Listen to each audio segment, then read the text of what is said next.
روٹھنا اور منانا۔ روٹھنا سنت عائشہ ہے اور منانا سنت رسول ہے۔ یا اللہ ہمیں موت کے وقت پہلا کلمہ پڑھنا نصیب فرمانا، آمین۔ بد نصیب لڑکی۔ میں وہ بد نصیب لڑکی ہوں جو اپنی ماں سے لڑی، ایک ایسے انسان کے لیے جس نے اسے گھٹیا کا لقب دے کر چھوڑ دیا۔ مرد وہ ہے جو اپنی بہن کے نصیب سے ڈر کر کسی کی بہن سے نہ کھیلے۔ مجھے سمجھ میں نہیں آتا کہ چھوٹے چھوٹے کیڑے مکوڑوں سے ڈرنے والی لڑکیاں غیر مردوں سے ملتے ہوئے کیوں نہیں ڈرتیں۔ 2 نمبر عورت تھی، 2 نمبر کردار تھا، مگر 1 نمبر مردوں کا کافی رش تھا۔ مرد کی کامیابی کے پیچھے ماں کے سوا کوئی دوسری عورت نہیں ہو سکتی، کیونکہ دوسری عورت ایک کامیاب مرد ڈھونڈتی ہے۔ عورت کو ہر امیر مرد پسند ہے اور مرد کو ہر سانس لیتی عورت۔ چلتے چلتے تھک گئی، کندھے پر بٹھا لو نا بابا، اندھیرے سے ڈر لگتا ہے، سینے سے لگا لو نا بابا، پال پوس کر بڑا کیا، اب جدا تو نہ کرو نا بابا، اب ڈولی میں بٹھا دیا، آنسو تو نہ بہاؤ نا بابا۔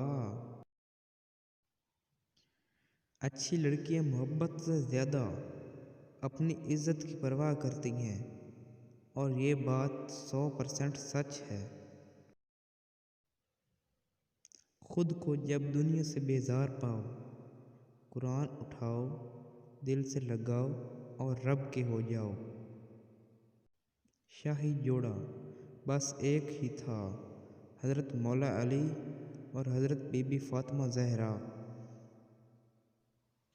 اگر جو چاہا ہے وہ نہیں ملا تو ایک بار جو ملا ہے اسے چاہ کر دیکھو۔ حجاب آپ کی خوبصورتی کو بڑھا دیتا ہے۔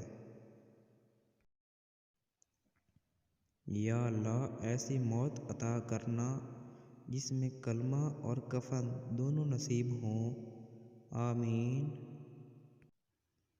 کہہ دو دنیا کی سب خوبصورت کتاب قرآن پاک ہے۔ بیٹیوں کی شادی بے شک ان کی پسند سے نہ کرائیں، لیکن بیٹی کی شادی کرتے ہوئے اس سے صرف بس ایک بار پوچھ لیں تاکہ اس کو مان کا احساس ہو، بوجھ ہونے کا نہیں۔ جب بیٹی کی شادی کریں تو رخصتی کے وقت اسے یہ ضرور بولیں کہ ہم ایک انسان کے ساتھ تمہیں رخصت کر رہے ہیں، اگر درندہ نکلے تو واپس آ جانا، کیونکہ مری ہوئی بیٹی سے طلاق یافتہ بیٹی بہتر ہوتی ہے۔ حضرت حلیمہ سعدیہ فرماتی ہیں، میں نے گھر میں کبھی چراغ نہیں جلایا، کسی نے وجہ پوچھی تو جواب دیا، محمد صلی اللہ علیہ وسلم کے ہوتے کسی چراغ کی کیا ضرورت۔ مولا ہم سب کے صغیرہ اور کبیرہ گناہ معاف فرما، آمین ثم آمین یا رب العالمین۔ بیٹی وہ نعمت ہے۔ جب حضرت فاطمہ تشریف لاتی تھیں تو اللہ کے محبوب صلی اللہ علیہ وسلم بھی استقبال کو اٹھ کھڑے ہوتے تھے کہ میری بیٹی آئی ہے۔ یہاں وہ عرب بھی گزرے جو بیٹیوں کو زندہ دفن کر دیتے تھے، پھر ایک ہستی نے آ کر سمجھایا، انہیں قتل نہ کرو، یہ تو رحمت ہوتی ہیں، صلی اللہ علیہ وسلم۔ اور امی کہتی ہیں، مرد تو اکثر نکاح کے بعد بھی چھوڑ دیتا ہے اور تو محبت پہ روتی ہے۔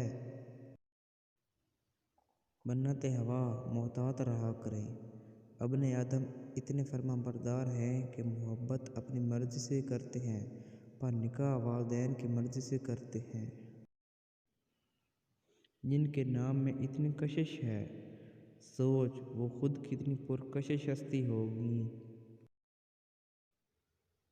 حضرت علی نے فرمایا، اگر جو چاہا ہے وہ نہیں ملا تو ایک بار جو ملا ہے اسے چاہ کر دیکھو۔ اللہ تک رسائی ہر وہ انسان جان لے جو اللہ کی خواہش کرتا ہے، اللہ تک رسائی چاہتا ہے۔ اللہ تک صرف ایک ہی سیڑھی جاتی ہے اور اسے سیرت محمد کہتے ہیں۔